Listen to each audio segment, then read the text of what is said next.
نہ جانے مسائل تو علماء سے پوچھیں، یہ حکم مبین ہم کو رب سے ملا ہے، چلو پوچھ کیسے جیے زندگی کو، چلو پوچھ لے کس میں رب کی رضا ہے، رب کی رضا ہے۔ الحمدللہ رب العالمین والصلاة والسلام علی سید الانبیاء والمرسلین، اما بعد فاعوذ باللہ من الشیطان الرجیم، بسم اللہ الرحمن الرحیم۔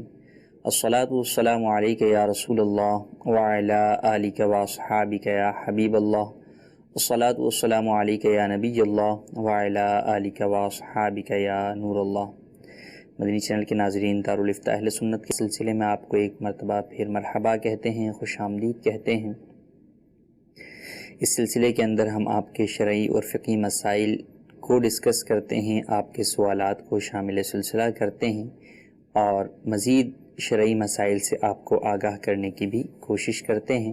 ابتداءً درود پاک کی فضیلت، چنانچہ نبی رحمت شفیع امت صلی اللہ تعالی علیہ وآلہ وسلم نے ارشاد فرمایا، جس نے مجھ پر روز جمعہ 200 بار درود پاک پڑھا، اللہ تبارک و تعالی اس کے 200 سال کے گناہ معاف فرمائے گا۔ صلو علی الحبیب صلی اللہ تعالی علی محمد صلی اللہ علیہ وآلہ وسلم۔ خاص کر آج ابتداءً جو گفتگو ہم کریں گے اس کا تعلق بیرون ملک کے اندر بہت سارے مسلمانوں کے ساتھ بھی ہے کہ ان سے لوگ پوچھنے آتے ہیں، اور خاص کر نو مسلموں کے ساتھ جو کہ اسلام قبول کرتے ہیں، ان کو درپیش مسائل سے متعلق ہے۔ وہ یہ کہ اگر کوئی کافر مسلمان ہو جائے، اسلام قبول کر لے، تو ایسی صورت میں اس کی سابقہ ازدواجی زندگی کا کیا معاملہ ہوگا، اس کے نکاح کا کیا حکم ہوگا، اس کی سابقہ بیوی رہے گی یا نہیں رہے گی، اس سے متعلق احکام آپ کو انشاءاللہ بیان کریں گے۔ اگر کوئی غیر مسلم اسلام قبول کرتا ہے تو اگر میاں اور بیوی دونوں اسلام قبول کرتے ہیں تو ایسی صورت کے اندر ان کا اگر وہ نکاح کے ذریعے سے پہلے اپنے سابقہ مذہب کے مطابق رشتہ ازدواج کے اندر بندھے ہوئے تھے، میاں بیوی کے رشتے میں بندھے ہوئے تھے، تو وہی نکاح ان کا سابق والا، ان کے مذہب والا نکاح ہی برقرار رہے گا، نیا نکاح کرنے کی ضرورت نہیں ہے۔ ہاں احتیاطاً تجدید نکاح کریں اسلامی طریقہ کار کے مطابق تو بہتر ہے۔ اور اگر دونوں میں سے کوئی ایک اسلام قبول کرتا ہے، اگر شوہر اسلام قبول کرتا ہے اور اس کی بیوی جو ہے وہ کافرہ ہے، مشرکہ ہے، تو ایسی صورت کے اندر اس کے اوپر اسلام پیش کیا جائے گا کہ تمہارے شوہر نے اسلام قبول کر لیا، لہذا تم بھی چاہو تو سچے دل سے اسلام قبول کر لو۔ اگر وہ قبول کر لیتی ہے تو بھی ان کا نکاح باقی رہے گا، اور اگر وہ انکار کر دیتی ہے اسلام قبول کرنے سے تو اب ان کا نکاح ٹوٹ جائے گا، اور مسلمان جو شخص ہوا ہے اس کا نکاح جو ہے وہ کسی بھی مشرکہ عورت سے نہیں ہو سکتا، لہٰذا وہ نکاح ختم ہو گیا، اب اس کے بعد وہ آگے کسی مسلمان عورت سے نکاح کر سکتا ہے۔ اور اگر دوسری صورت پائی جائے کہ عورت جو ہے وہ اسلام قبول کرے اور شوہر پر اسلام پیش کیا جائے گا، شوہر اگر اسلام قبول کرنے سے منع کر دے تو 3 مینسز تک، عورت کے 3 مینسز گزرنے تک انتظار کیا جائے گا۔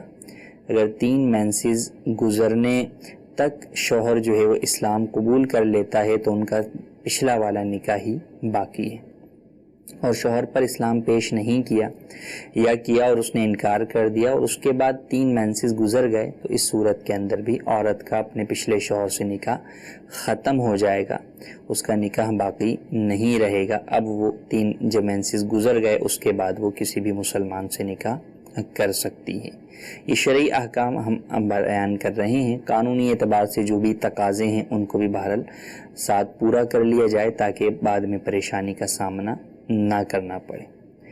اگر مسلمان کا نکاح یا کسی کافر کا نکاح جو ہے وہ کتابیہ عورت سے تھا، کتابیہ یعنی وہ یہودی یا نصرانی عورت جو کہ اپنے مذہب یہودیت اور عیسائیت پر قائم ہے، اس سے نکاح تھا، کسی کافر شخص کا اور اب اس کافر شخص نے اسلام قبول کر لیا، تو ایسی صورت کے اندر اگر وہ عورت کتابیہ اسلام قبول نہیں کرتی تو بھی ان کا نکاح تو اگرچہ باقی رہے گا، لیکن بہرحال شوہر کو یہی مشورہ دیا جائے گا کہ اس کو طلاق دے کر اپنی زوجیت سے فارغ کر دے، کہ اس سے نکاح باقی رکھنے میں کئی مفاسد کا اندیشہ ہے، کہیں ایسا ہی نہ ہو کہ وہ اس کی محبت میں گرفتار ہو کر دوبارہ خدا نخواستہ جو ہے وہ کفر کی طرف جو ہے وہ لوٹ جائے، یا کل کو آگے ہونے والی اولاد جو ہے وہ اس کے کفر اس کی تربیت سے متعلق مسائل کا سامنا کرنا پڑے۔ تو اس لیے بہتر یہ ہے کہ اسے طلاق دے دے۔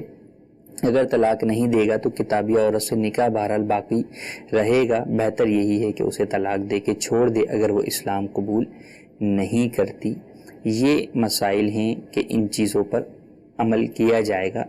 بس اوقات جب لوگ اسلام قبول کرنے میں انٹرسٹ رکھتے ہیں یا اسلام قبول کر لیتے ہیں تو یہ سوالات پوچھتے ہیں، اور چونکہ نو مسلم ہے یا انٹرسٹڈ ان اسلام ہے تو اس کی علماء اہل سنت سے یا دین کے مفتیان کرام سے جو ہے وہ رابطہ نہیں ہوتا، تو وہ عمومی طور پر نظر آنے والے مسلمانوں سے ہی یہ مسائل جو ہے وہ پوچھ رہا ہوتا ہے۔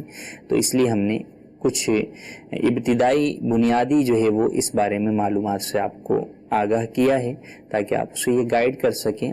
باقی مزید تفصیل کے لیے آپ بالکل اس کا رابطہ ہم سے بھی کروا سکتے ہیں، کسی بھی سنی مفتی صاحب سے یا دارالفتہ اہل سنت کے نمبرز پر رابطہ کروا سکتے ہیں۔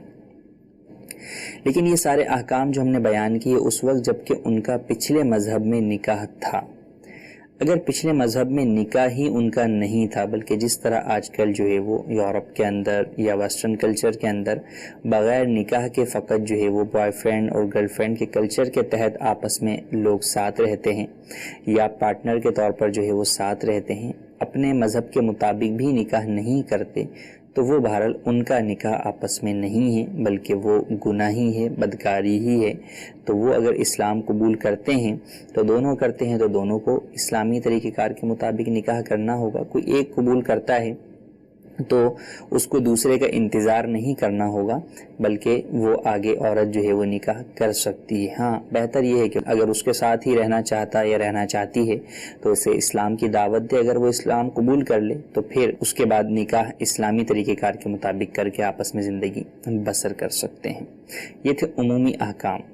البتہ یہ بھی یہ بات یاد رہے کہ بعض کفریہ مذاہب کے اندر محارم سے نکاح بھی جائز ہے ان کے مذہب، باطل مذہب کے مطابق۔ مثلا کسی کا جو ہے وہ اپنی ساس کے ساتھ جو ہے وہ نکاح ہے، یا جو ہے معاذ اللہ ماں یا بیٹی کے ساتھ اگر کسی کا جو ہے وہ نکاح پہلے ہوا ہو، یا ماں ستیلی ماں کے ساتھ جو ہے وہ نکاح ہوا، اگر خدا نخواستہ اس طرح کا کسی کا نکاح سابقہ مذہب میں ہوا ہے تو اسلام قبول کرے گا تو یہ نکاح باقی نہیں رکھے جائیں گے بلکہ یہ نکاح ختم کر دیے جائیں گے اور ان کے مابین جدائی کر دی جائے گی۔ اس کی اسلام میں اجازت نہیں ہے۔ یوں ہی اگر کسی نے دو جو ہے وہ بہنوں سے نکاح کیا ایک ہی عقد کے اندر اور اب بھی وہ دونوں ہی اس کے نکاح عقد کے اندر موجود ہیں تو یہ بھی جائز نہیں ہے، تو ان کے درمیان بھی تفریق کر دی جائے گی، جدائی کر دی جائے گی۔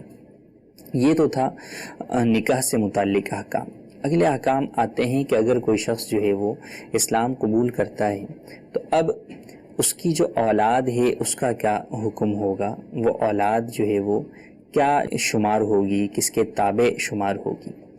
اولاد اگر ناسمجھ ہے، نابالغ ہے اور ناسمجھ ہے، وہ اسلام یا کفر کو جانتی ہی نہیں ہے، تو ایسی صورت کے اندر وہ جس نے میاں بیوی میں سے جس نے اسلام قبول کیا ہے، والدین میں سے، ان بچوں کے والدین میں سے جس نے اسلام قبول کیا ہے، وہ اسی کے تابع شمار ہو کر مسلمان قرار پائے گی، جبکہ وہ دونوں ایک ہی جو ہے وہ ملک میں یا دوسرے فقہی اصطلاح کے اعتبار سے کہیں تو وہ دونوں یا تو دارالحرب میں ہوں یا دارالاسلام میں موجود ہوں۔ تو ایسی صورت کے اندر ان دونوں کا حکم یوں ہوگا کہ اولاد جو ہے وہ نابالغ ہے، نہ سمجھ ہے، تو وہ جو اسلام قبول کرے گا اس کے تابع شمار ہو کر حکام دنیاویہ کے اندر اس کو مسلمان شمار کیا جائے گا۔ اور اگر اولاد نابالغ ہے لیکن سمجھدار ہے اور سمجھدار ہونے کے بعد اس نے معاذ اللہ دوسرا کوئی مذہب اختیار کر لیا تو اب وہ باپ کے تابع شمار نہیں ہوگی یا اسلام قبول کرنے والے کے تابع شمار نہیں ہوگی، بلکہ اس نے جو مذہب قبول کیا ہے اس کے مطابق ہی اس کا حکم ہوگا۔ اگر کفریہ مذہب اختیار کیا تو کافر ہوگا، اور اگر اسلام قبول کیا ہے تو بہرحال پہلے بھی جو ہے وہ مسلمان ہی کا اس کا حکم تھا، جبکہ اس کے والد یا والدہ میں سے کوئی مسلمان ہو چکا تھا، اور اب بھی اس پر مسلمان ہونے کا ہی حکم ہے کہ اب تو وہ خود جو ہے وہ اسلام قبول کر چکا ہے۔ اور اگر جو ہے وہ ناسمجھ بچہ ہے اور اس نے اسلام قبول نہیں کیا، ناسمجھ ہے، تو اب وہ اپنے والد یا والدہ میں سے جو مسلمان ہے اس کے تابع شمار ہو کر مسلمان قرار پائے گا۔ کب تک؟ بالغ ہونے تک، یا سمجھدار ہو کر اسلام قبول کرنے یا نہ کرنے تک۔ جب سمجھدار ہو گیا یا بالغ ہو گیا تو اب وہ باپ کے تابع شمار نہیں ہوگا، یا والدین میں سے جس نے اسلام قبول کیا ہے اس کے تابع شمار نہیں ہوگا، بلکہ اب اس کا اپنا خود جو ہے وہ اسلام یا کفر اختیار کرنے کو دیکھا جائے گا۔ جو مذہب وہ اختیار کرے گا اس کے مطابق اس کے احکام ہوں گے۔ مزید تفصیل کے لیے ان مسائل کے اندر خاص طور پر دارالفتہ اہل سنت سے آپ جو انٹرنیشنل ڈیسک کے نمبر ہیں دارالفتہ اہل سنت کے، ان پر رابطہ کر سکتے ہیں۔ انٹرنیشنل ڈیسک کے نمبرز کے اوپر آپ پاکستانی وقت کے مطابق دوپہر 2 سے شام 7 بجے تک رابطہ کر سکتے ہیں۔ جمعۃ المبارک کے علاوہ اتوار والے دن بھی آپ رابطہ کر سکتے ہیں۔ آئیے چلتے ہیں آپ کے کالز کی طرف۔ میرا یہ سوال ہے کہ قبرستان میں جب جائیں تو اکثر قبروں کے سہانے پہ درخت لگے ہوئے ہوتے ہیں، کیا یہ درخت لگانا جائز ہے؟ اور اگر جائز ہے تو ان کی جڑیں اگر مردے کو پریشان تو نہیں کرتی قبر والے کو؟ جی مزید کال۔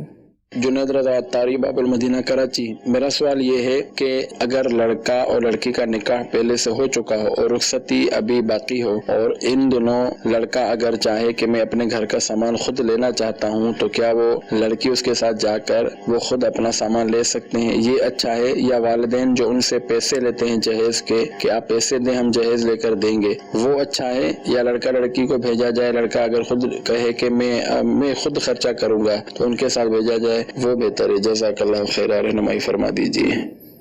جی پہلا سوال کہ قبر کے کنارے درخت لگے ہوئے ہم دیکھتے ہیں تو یہ کیسا ہے، اور کیا اس درخت کی جڑوں سے میت کو پریشانی ہوگی؟ میت کو تو جڑوں سے پریشانی نہیں ہوگی، ہاں البتہ اگر بڑا درخت ہے کہ جس کی جڑوں کی وجہ سے قبر کی دیواروں کو جو ہے وہ گرنے کا اندیشہ ہے، تو یہ بہرحال قبر کے اعتبار سے وہ ہوگا کہ کل کو قبر جو ہے وہ اس کی جڑوں کی وجہ سے ڈھہ نہ جائے یا اس کی دیواریں گر نہ جائیں۔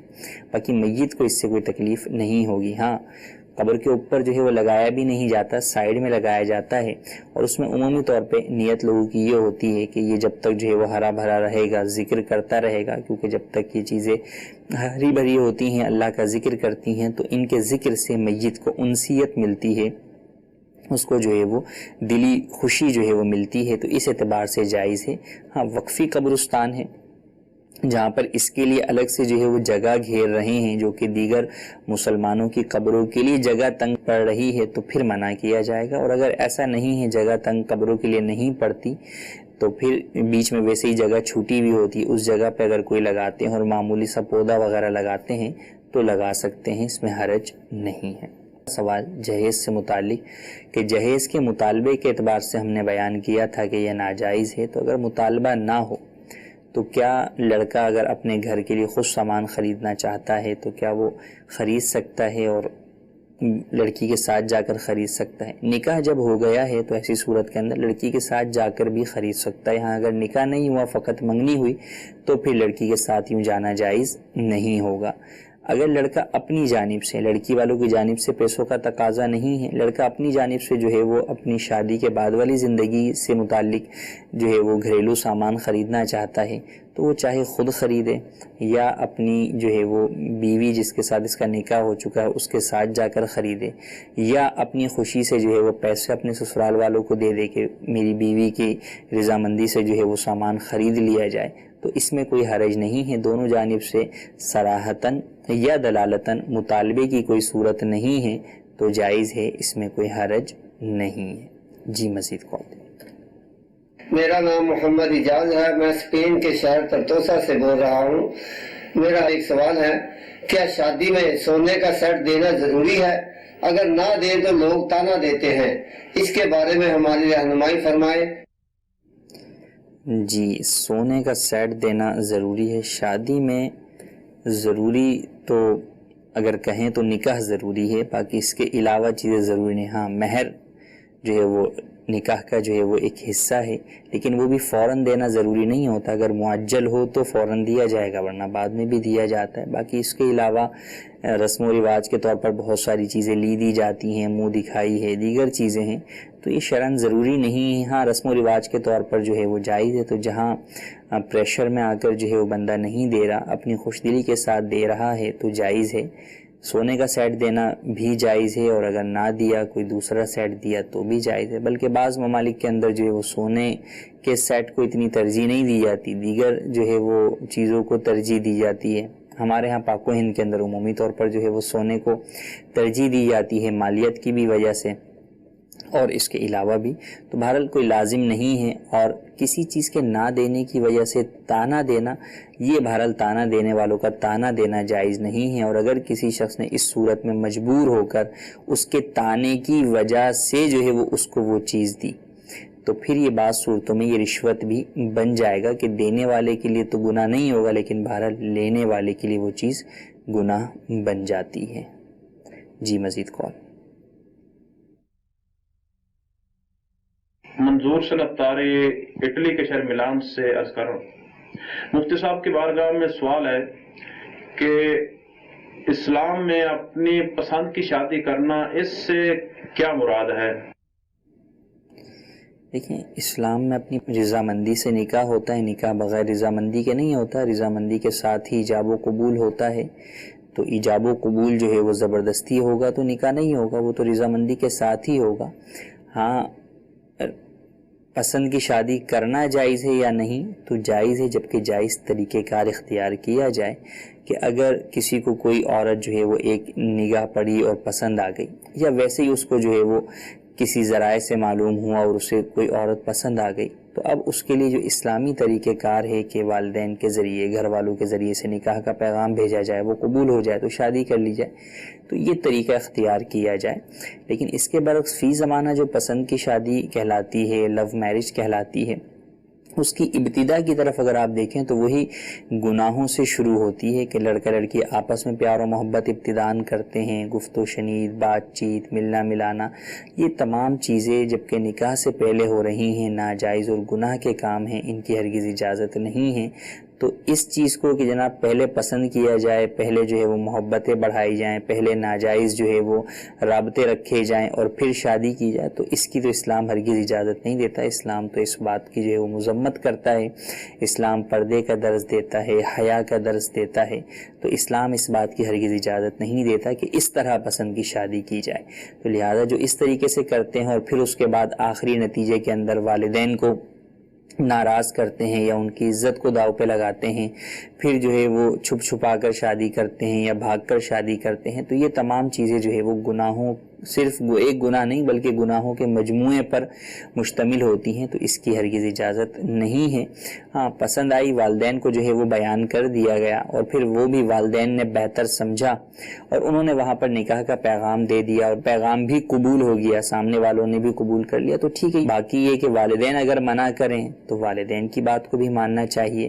ہاں، والدین کو بھی یہ چاہیے کہ بلا وجہ منع نہ کریں، لیکن اگر والدین منع کرتے ہیں تو ان کے تجربات کی روشنی کے اندر اولاد کو بھی بہرحال اس معاملے کے اندر ان کی فرما برداری کرنی چاہیے۔ نافرمانی سے دونوں کو ہی بچنا ضروری ہے، لڑکی کو بھی اور لڑکے کو بھی۔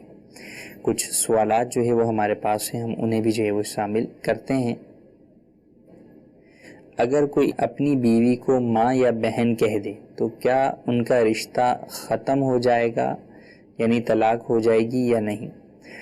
بیوی کو ماں یا بہن کہنا گناہ ہے، کہنے والا گناہ گار ہوگا، لازم ہوگا کہ اللہ عز و جل کی بارگاہ میں سچی توبہ کرے، لیکن فقط ماں یا بہن کہنے سے نکاح پر کوئی فرق نہیں پڑتا اور طلاق بھی واقع نہیں ہوتی۔ لہذا یہ سمجھنا کہ بیوی کو ماں کہہ دیا یا جو ہے وہ بہن کہہ دیا تو اس سے طلاق ہو جاتی، ایسا ہرگز نہیں ہے۔ ہاں، فقہی اصطلاح کے اندر ایک پورا الگ سے باب ہے جسے باب زہار کہا جاتا ہے، تو وہ یہ ہے کہ اگر کسی نے یوں کہا کہ تو مجھ پر میری ماں کی طرح حرام ہے، اگر اس طرح کہا کہ حرمت کے اندر اپنی ماں سے اپنی بیوی کو تشبیہ دی، تو یہ اس سے حرمت زہار ثابت ہو جاتی ہے اور بیوی حرام ہو جاتی ہے، اور پھر وہ اس وقت تک حلال نہیں ہوتی جب تک کہ زہار کا کفارہ ادا نہ کر دیا جائے، جو کہ 2 مہینے کے مسلسل روزے رکھنے ہیں کہ اس میں ایک بھی گیپ نہ آئے۔ ایک اور سوال یہ ہے کہ کیا الٹی آنے سے وضو ٹوٹ جاتا ہے؟ اگر کھانے کی یا پانی کی منہ بھر قے ہوگی تو وضو توڑ دے گی، اگر منہ بھر قے نہیں ہے یا فقط بلغم کی قے ہے تو اس سے وضو نہیں ٹوٹے گا۔ ایک سوال یہ ہے کہ کیا اسلام میں آمنے سامنے سے شادی کرنا جائز ہے؟ مطلب وٹے سٹے کی شادی یوں کہ ایک گھرانے سے جو ہے وہ لڑکی ہے اور دوسرے گھرانے سے جو ہے وہ لڑکا ہے، یعنی دونوں کے گھروں کے آپس میں جو ہے وہ شادی ہو کہ ادھر کی لڑکی ادھر جائے، ادھر کی لڑکی ادھر آئے، نکاح کیا جائے، ہر ایک کا علیحدہ علیحدہ نکاح ہو اور ہر ایک کا علیحدہ علیحدہ مہر ہو، تو یہ جائز ہے، اس میں کوئی حرج نہیں ہے۔ ہاں یہ کہ مہر ہی جو ہے وہ نہ رکھنا، ایک دوسرے کے نکاح کو ہی جو ہے وہ ایک دوسرے کا مہر قرار دے دینا، یہ جائز نہیں ہے، اور اگر مہر قرار نہیں دیا تو بہرحال مہر مثل لازم ہوگا۔ تو فقہی اعتبار سے، شرعی اعتبار سے یہ جائز ہے نکاح اس طرح کرنا کہ ادھر کی لڑکی ادھر اور ادھر کی لڑکی ادھر آئے۔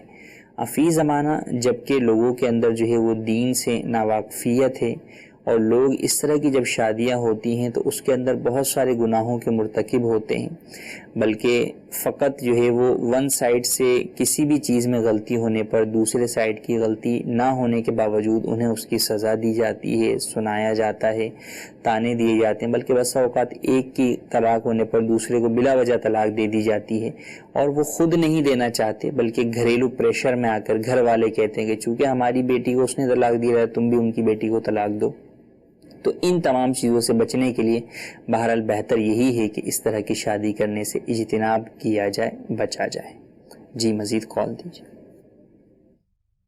جناب میں ایک سوال کرنا چاہتا ہوں کہ اگر جس طرح انسان نکاح کر رہا ہے، مطلب انسان نے نکاح کیا ہے تو نکاح کے بعد وہ اپنے گھر والوں کو یہ چیز نہیں بتا سکتا، مطلب کہ گھر میں اختلافات بڑھ جائیں گے کہ میں نے نکاح کیا ہے، اس کے بعد اگر وہی بندہ اسی لڑکی کے ساتھ اس کا دوبارہ نکاح کروا رہے ہیں گھر والے، مطلب انہیں پتہ نہیں ہے اس پچھلے نکاح کا، تو کیا وہ جائز ہوگا؟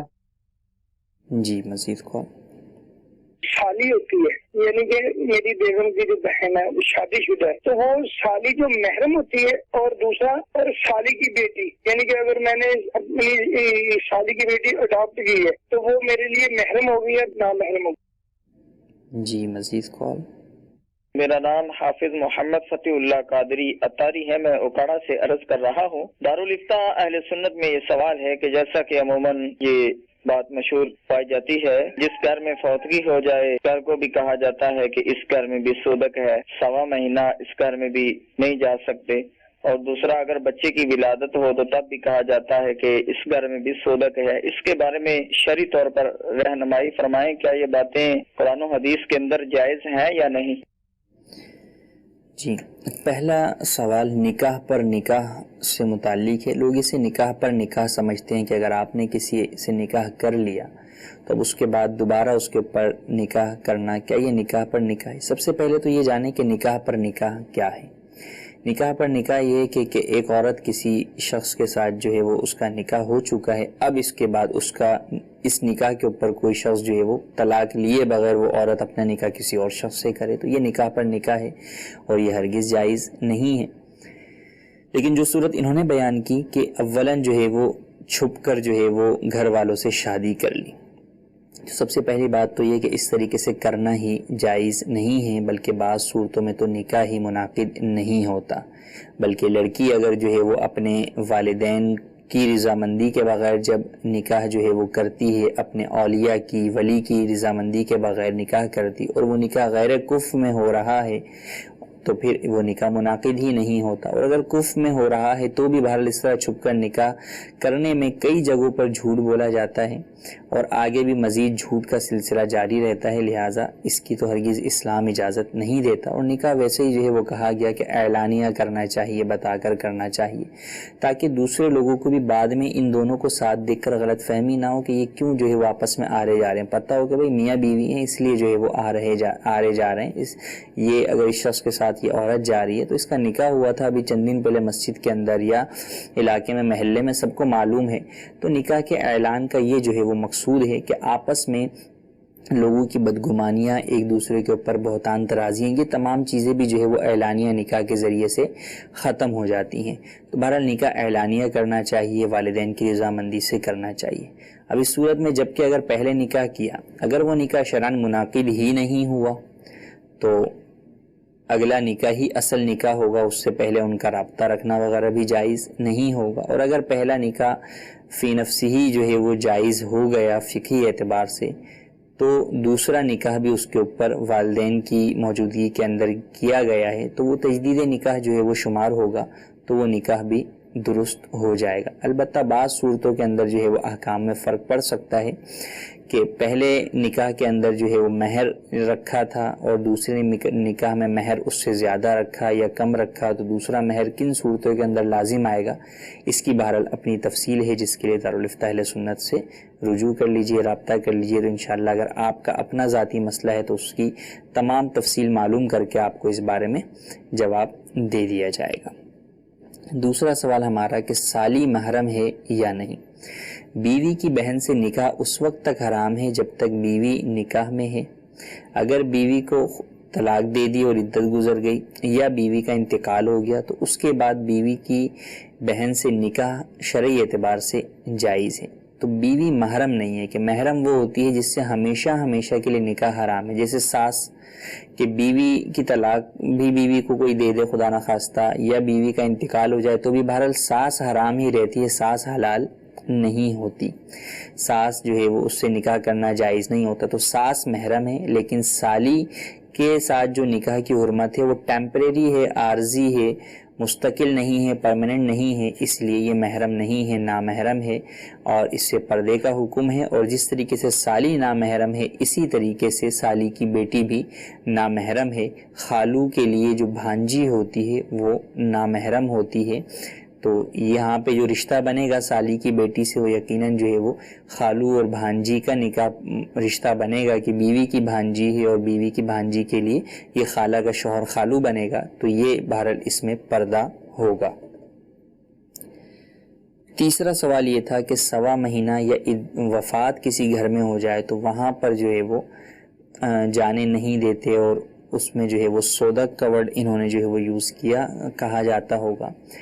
دیکھیں, اولاً تو یہ کہ بدشگونی لینے کی اسلام میں اجازت نہیں ہے. کسی کی فوتگی سے کسی اور کے اوپر اس کے اثرات پڑیں, اس کی اسلام میں اجازت نہیں ہے. اسلام بدشگونی سے منع کرتا ہے, ایسے توہمات میں پڑنے سے منع کرتا ہے. لہٰذا فوتگی کی صورت میں یا چلے کی صورت کے اندر جو سوا مہینہ جو ہے وہ عورت کا نفاس والا ہوتا ہے بچے کی پیدائش کے بعد, اس میں کسی حاملہ عورت کے وہاں پر آنا جانا شرعی اعتبار سے جائز ہے, کوئی حرج نہیں ہے, اس میں کوئی ممانعت نہیں ہے. جی مزید کال دیجیے. مفتی صاحب کی بارگاہ میں عرض ہے کہ اگر کوئی مسلمان مرد کفریہ کلمہ کہہ دے اور اسے سمجھانے کے باوجود بھی وہ توبہ نہ کرے اور تجدید ایمان نہ کرے تو کیا اس کا نکاح ٹوٹ جائے گا؟ اور اگر نکاح ٹوٹ جائے گا تو پھر اس کی بیوی پر کیا حکم ہے؟ کیا اس کی بیوی اسے چھوڑ دے یا اسی کے ساتھ رہے؟ جزاک اللہ خیر.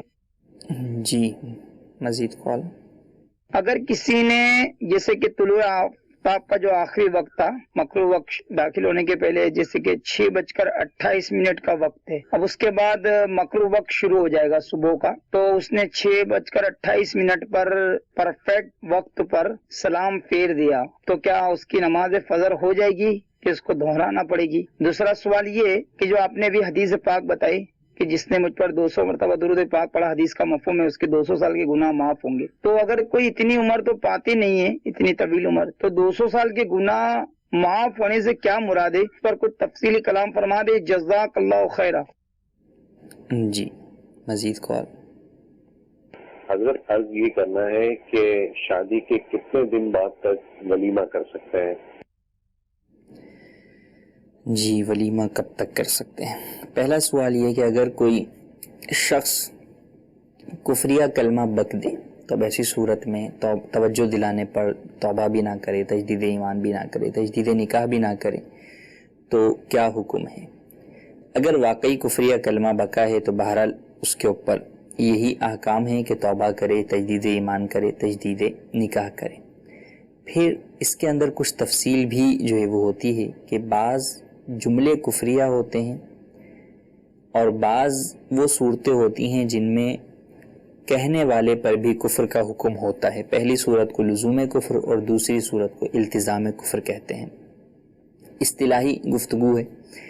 بہرحال کسی کے بارے میں یہ فیصلہ کرنا کہ جناب اس پر کفر کا حکم ان معنوں میں ہے کہ یہ کافر ہو گیا، اس کا نکاح جو ہے وہ باطل ہو گیا، یہ عوام کا کام نہیں ہے. اس کے لیے علماء سے بلکہ عام عالم سے بھی نہیں، مفتیان کرام سے رجوع کیا جائے اور ان کے فیصلے کے بعد ہی اسے یہ بات بتائی جائے اور وہ اس کی گفتگو، کلام اور ساری چیزوں کے سننے کے بعد ہی بتایا جا سکتا ہے. جس صورت میں یہ حکم ہوگا کہ یہ شخص جو ہے وہ کافر ہو گیا، اس کے لیے نکاح کرنا، اس کا نکاح جو ہے وہ باطل ہو گیا، تو اب اس صورت میں اس کی بیوی کا اس کے ساتھ رہنا جائز نہیں ہوگا. بیوی اس سے علیحدگی اختیار کرے جب تک کہ یہ توبہ کر کے تجدید ایمان کر کے دوبارہ تجدید نکاح نہ کرے، اس کے ساتھ نہ رہے.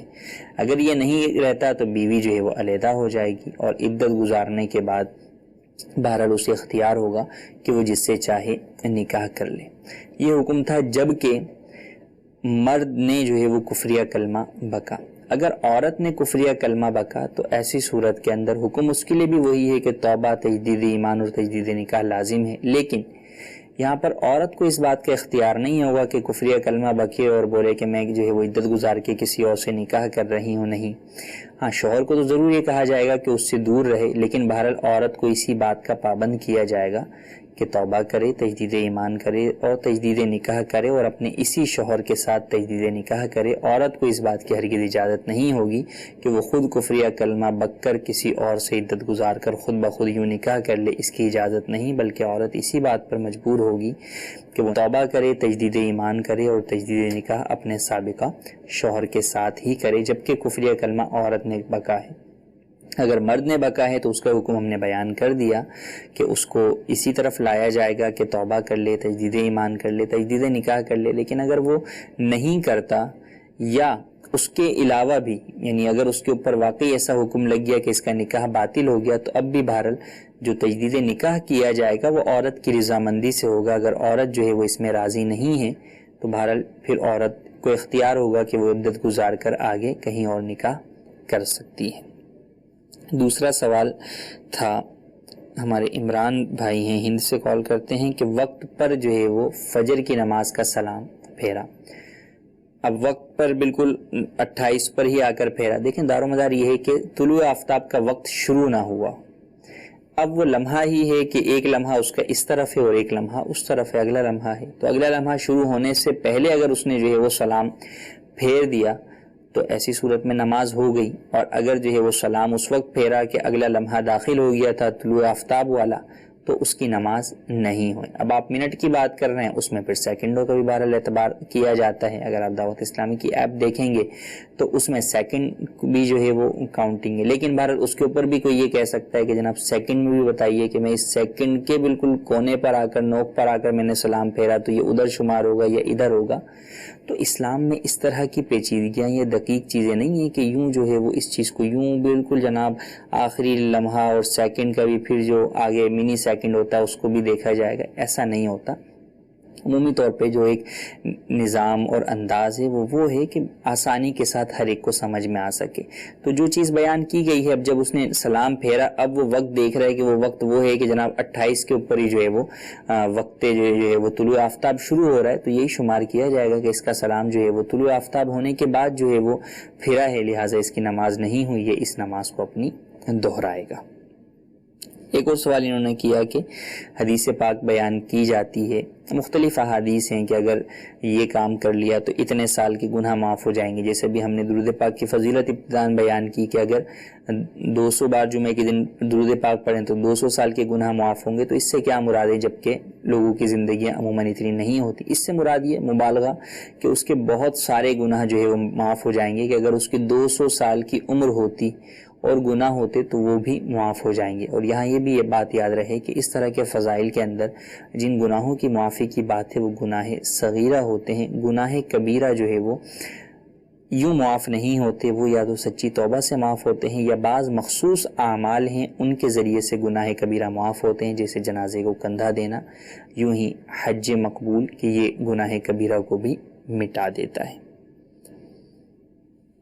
ایک اور سوال جو ہے وہ ہمارے پاس ہے، ولیمے کا پوچھا تھا کہ ولیمہ جو ہے وہ کتنے دن تک ہو سکتا ہے. تو ولیمہ جو ہے وہ شادی کے بعد شب زفاف جب ہو گئی، اب اس کے بعد اس سے اگلے دن یا اس سے اگلے دن یعنی 2 دن تک ہو سکتا ہے. اس کے بعد جو ہے ولیمہ نہیں ہو سکتا. اس کے بعد جو ہوگا وہ سنت ولیمہ نہیں ہوگا، وہ ایک دعوت تو کہی جا سکتی ہے، لیکن جو سنت ولیمہ ہے جس کا ثواب ہے، جس کی ترغیب احادیث طیبہ میں دلائی گئی، وہ 2 دن تک ہی ہے.